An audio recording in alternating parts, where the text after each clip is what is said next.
Hi everyone, আজকে আমরা শব্দ থেকে কবিতা হুমায়ুন আজাদ এই যে গদ্যটা আছে এইটার সৃজনশীল যে প্রশ্নগুলো আছে এবং এমসিকিউ প্রশ্নগুলো এই সবগুলো নিয়ে আমরা আলোচনা করব।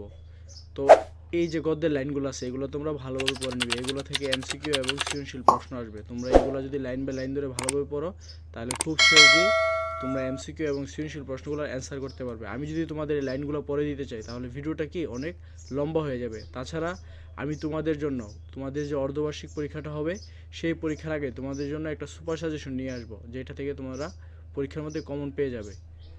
তো আমি আপাতত তোমাদের যেই অনুশীলনীর যে সৃজনশীল প্রশ্ন এবং এমসিকিউগুলো আছে এগুলোর আপাতত সমাধান দিয়ে দিচ্ছি। দেখো এখানে কিছু শব্দ অর্থ টিকা দেওয়া আছে। এই শব্দ অর্থ টিকাগুলো কী করতে হবে, তোমাদের ভালোভাবে মুখস্থ করতে হবে, কারণ এগুলো থেকে এমসিকিউ এবং তোমাদের সৃজনশীল প্রশ্নের কোনো যে প্রশ্ন এটাতে আসতে পারে। যেমন তোমাদের বলতে পারে যে উপমা শব্দের অর্থ কী, তখন তোমাদের লিখে দিতে হবে তুলনা।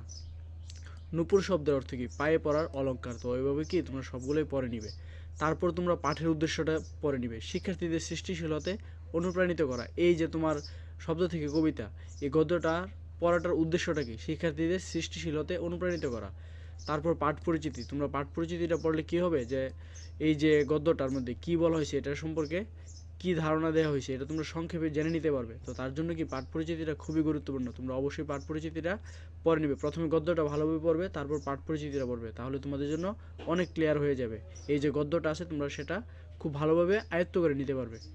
আশা করছি তোমরা বুঝতে পারছো, ঠিক আছে। লেখক পরিচিতিটাও পড়ে নেবে, এটা থেকে তোমাদের এমসিকিউ এবং কনক প্রশ্নে আসতে পারে। দেখো এখানে নমুনা প্রশ্ন দেওয়া আছে, বহু নির্বাচনী প্রশ্ন। এখন আমরা বহু নির্বাচনী যে প্রশ্নগুলো আছে এগুলার সমাধান দেখব।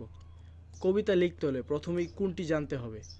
কবিতা লিখতে হলে প্রথমে শব্দ জানতে হবে।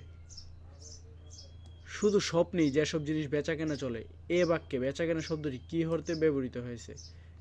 তো এর সঠিক উত্তরটি কী হবে? বিনিময় প্রথা, দেনা পাওনা, ক্রয় বিক্রয় নাকি আদান প্রদান? তো সঠিক উত্তরটি হবে আদান প্রদান। তারপর দেখো নিচে একটা উদ্দীপক দেওয়া আছে, উদ্দীপকটা পরে আমাদের কি করতে হবে, 3 ও 4 নং প্রশ্নের উত্তর দিতে হবে। চপল পাই কেবল ধাই, কেবল গাই পরীর গান, পুলক মোর সকল গাই, ভিবুল মোর সকল প্রাণ। তো দেখো 3 নং যে প্রশ্নটা, এটাতে কি বলা হয়েছে, কবিতাংশে শব্দ থেকে কবিতা প্রবন্ধের কবিতা রচনার কোন দিকটির পরিচয় পাওয়া যায়?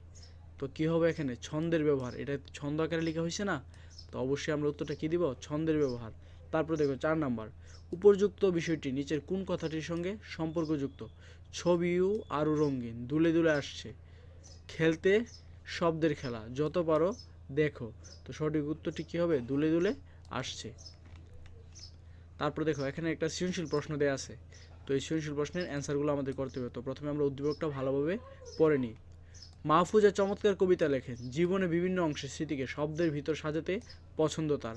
মাহফুজার ভাইপো নির্ঝর তাকে খুব পছন্দ করে, কারণ তিনি তার ভাইপো নির্ঝরকে প্রায়ই নানা রকম কবিতা শোনান। নির্ঝর ফুফুকে পেলি ছড়া শোনার বায়না ধরে। একদিন নির্ঝর তাকে বলে, ফুফু তুমি এত সুন্দর কবিতা কিভাবে লেখো? মাহফুজা উত্তর দেন, তুমি তোমার চারপাশে সুন্দর স্বপ্নময় শব্দগুলোকে বুঝে ধারণ করে রাখবে, দেখবে তুমিও একদিন চমৎকার কবিতা লিখতে পারবে। তো ক নং প্রশ্নে কী বলছে, কবিতা লেখার জন্য প্রথমেই কোনটি প্রয়োজন? কবিতার জন্য দরকার শব্দ, রং বেরঙের শব্দ, বুঝিয়ে লিখো। কবিতার বিষয়ে নির্ঝরের প্রশ্নের উত্তর, শব্দ থেকে কবিতা প্রবন্ধে কীভাবে প্রতিফলিত হয়েছে লেখো। মাহফুজার উত্তর, শব্দ থেকে কবিতা প্রবন্ধের মূল ভাবকে ধারণ করে কি যুক্তিসহ বিচার করো। এখন আমরা এই 4টা প্রশ্নেরই অ্যান্সার দেখে নিব। তো আমাদের প্রথম প্রশ্নটা কি বলা ছিল, কবিতা লেখার জন্য প্রথমেই কোনটি প্রয়োজন? কবিতা লেখার জন্য প্রথমেই শব্দের প্রয়োজন। তো তোমাদের এই অ্যান্সারগুলো ভালোভাবে করার জন্য অবশ্যই কী করতে হবে, গদ্যটা লাইন বাই লাইন ধরে তোমাদের পড়তে হবে। আর তোমাদের অর্ধবার্ষিক পরীক্ষার আগে আমি তোমাদের জন্য একটা স্পেশাল সাজেশন নিয়ে আসবো, যেটা থেকে তোমরা পরীক্ষায় কমন পেয়ে যাবে।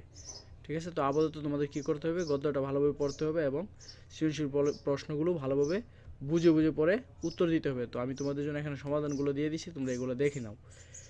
খ নম্বর প্রশ্নে কী বলা ছিল, কবিতার জন্য দরকার শব্দ, রং বেরঙের শব্দ, বুঝিয়ে লেখো। তো যে কোনো কিছু বানাতে হলে যেমন উপকরণ বা জিনিসের দরকার হয়, তেমনি কবিতা লেখার জন্য কি দরকার হয়, রং বেরঙের শব্দের। শব্দের পর শব্দ সাজিয়ে কবি প্রকাশ করেন রূপ, রস, গন্ধ, সুর, ছবি। কবির মনোভাব ব্যক্ত করতে প্রয়োজন পড়ে রং বেরঙের হাজারো শব্দের। কবির কবিতা এসব শব্দের ছন্দের মাধ্যমে প্রকাশিত হয়। প্রশ্নোক্ত উক্তি দ্বারা একথাই বোঝানো হয়েছে।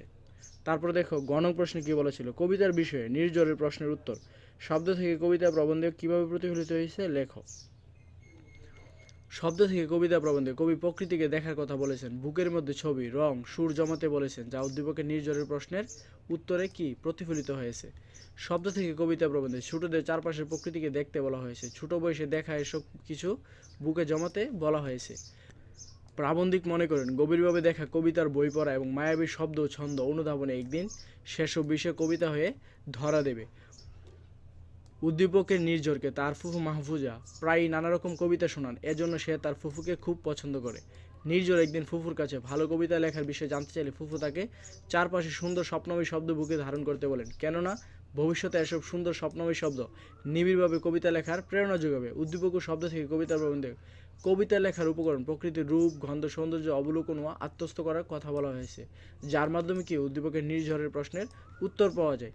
তো এই প্রশ্নগুলোর যে অ্যান্সার করতে হলে তোমাদের গদ্যটা কিন্তু ভালোভাবে পড়তে হবে। তাছাড়া তোমরা যদি পাঠ পরিচিতিটা পড়ো তাহলে খুব সহজেই তোমরা গদ্যটা সম্পর্কে কি সহজে বুঝে যেতে পারবে। তারপর দেখো ঘনং যে প্রশ্নটা, এটাতে কি বলা হয়েছে। তো ঘনং যে প্রশ্নটা, এটাতে বলা হয়েছে মাহফুজার উত্তর শব্দ থেকে কবিতা প্রবন্ধের মূল ভাবকে ধারণ করে কি যুক্তিসহ বিচার করো। উদ্দীপকের মাহফুজা নির্ঝরকে যে উত্তরটা দিয়েছে সেটা কি প্রবন্ধের মূল ভাবকে ধারণ করে কি এটা কি করছে যুক্তিসহ বিচার করার জন্য বলা হয়েছে। তাই মাহফুজার উত্তর শব্দ থেকে কবিতা প্রবন্ধের মূল ভাবকে ধারণ করে। শব্দের সঙ্গে শব্দ মিলিয়ে কবিতা লেখা হয়, তাই কবিতা লিখতে হলে শব্দ কি কি চেনা জরুরি। ছেলেবেলা থেকে চারপাশে শব্দগুলিকে চিনতে হবে, তাদের মনে গেঁথে নিতে হবে, তবেই কবি হওয়া সম্ভব, ভালো কবিতা রচনা করা সম্ভব। তো উদ্দীপকের মাহফুজার উক্তিটি কবিতা লেখার মূল প্রেরণাকে কি ধারণ করেছে। একইভাবে পঠিত প্রবন্ধেও কবিতা লেখার প্রয়োজনীয় প্রস্তুতির কথা বলা হয়েছে। আমাদের চারপাশে সুন্দর সুন্দর স্বপ্নময় শব্দ রয়েছে, উদ্দীপকে এ শব্দকে চেনার ও বুকে লালন করার কথা বলা হয়েছে। সাহিত্যের এক অনন্য শাখা কবিতা। কবিতা লিখতে হলে শব্দের কথা ভাবতে হবে, শব্দ নিয়ে খেলতে হবে। শব্দ থেকে কবিতা প্রবন্ধে তেমন বক্তব্যই ফুটে উঠেছে, একথাই প্রতিধ্বনিত হয়েছে উদ্দীপকের মাহফুজার বক্তব্য। কবিতা লিখতে হলে নানা রকম শব্দের রূপ, রস, গন্ধ, বর্ণ চিনতে হবে, তবেই কি সার্থক কবিতা লেখার চেষ্টা করা যেতে পারে।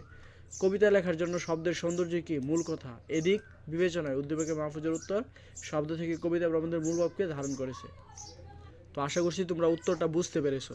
তো তারপরেও তোমাদের আমি আবার বলতেছি, তোমরা কি করবে পাঠ পরিচিতিটা গদ্যটা বরাবর পাঠ পরিচিতিটা আবার পড়ে নেবে, তাহলে সহজে কিন্তু বুঝতে পারবে, ঠিক আছে। তো আজকের ক্লাসটি এ পর্যন্তই। পরবর্তী ক্লাসে আমরা কবিতার নতুন দেশ রবীন্দ্রনাথ ঠাকুর এটার যে সৃজনশীল প্রশ্ন, এমসিকিউ, পাঠ পরিচিতি এগুলো নিয়ে আমরা আলোচনা করব। ধন্যবাদ।